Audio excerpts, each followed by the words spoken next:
રામ રામ ખેડૂત મિત્રો, આ પપૈયાની અંદર આપણે જોઈ શકીએ છીએ કે ખૂબ જ નિંદામણ થયું છે. આ ટેબડો રહ્યો એ ખૂબ જ મોટો થયો, પપૈયાથી પણ ઊંચો જતો રહ્યો છે જુઓ.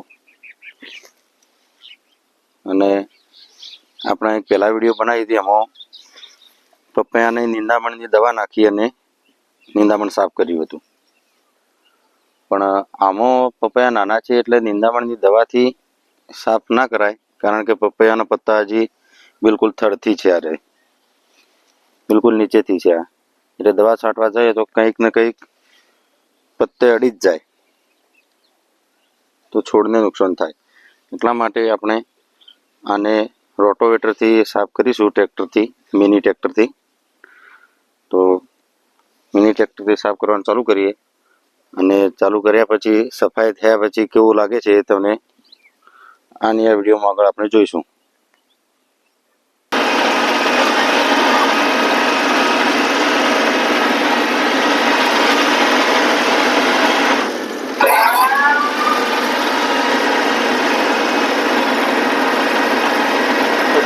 મિત્રો, આપણે આ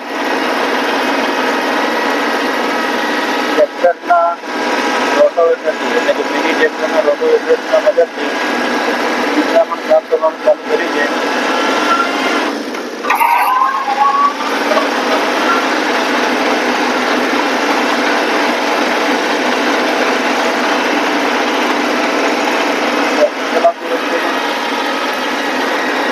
છોડ અંદર ના આવી જાય એટલે પણ ધ્યાન ખૂબ રાખવું પડે.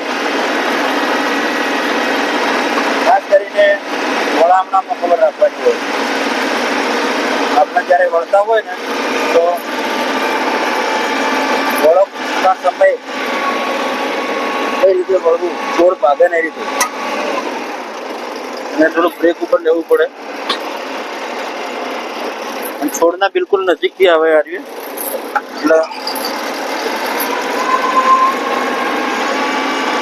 ધ્યાનથી ચલાવવું પડે.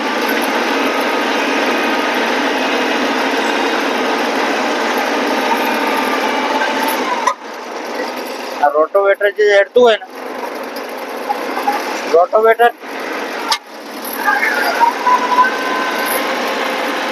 આમ પાછળ આવે, એમને એમ પાછળ ઉતરતો હતા તો રોટોવેટર દેખાતું હતું.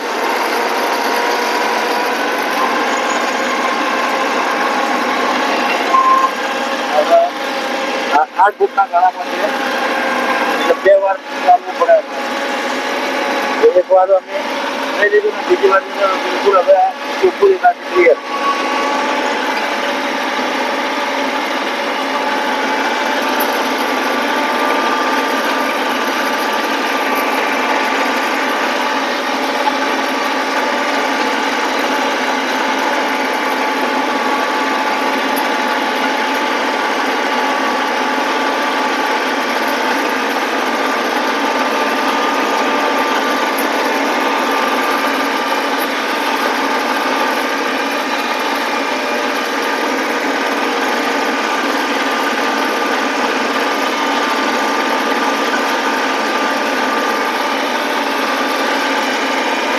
પેલા વળતું હોય ને વળ એ વખત વતારવાનું રોટોવેટર બધું આખું દેખાય એવું.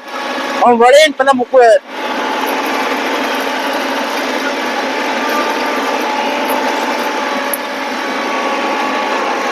વળતી વખતે ખૂબ ખાસ ખબર રાખવી પડે છે કે કોઈ પપૈયાના છોડ અંદર ના આવી જાય. બધું બ્રેક ઉપર જ કામ હોય છે.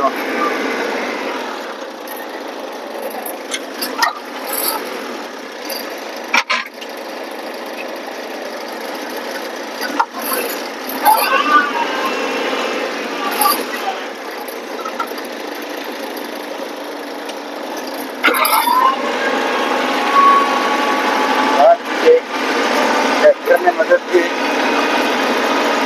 નિંદામણ સાફ થઈ શકે છે. દબાય. તો ખેડૂત મિત્રો, આ રોટોવેટર માર્યા પછી તમે જોઈ શકો છો કે કેવી સફાઈ થઈ ગઈ. હજુ આ ભેજ વધારે પડે છે આના અંદર, પણ આ જે કપાઈ ગયું એ તો બધું સુકાઈ જશે પછી, અને છોડ બધા તંદુરસ્ત ક્લિયર ઉગાડા થઈ ગયા બધા. એટલે જો નાના છોડ હોય એ વખતે ટ્રેક્ટર વડે નિંદામણ દૂર કરવું, અને મોટા છોડ થઈ જાય નીચે પત્તો ના હોય તો તમે દવા છાંટી અને એને દૂર કરી શકો છો. જય હિન્દ.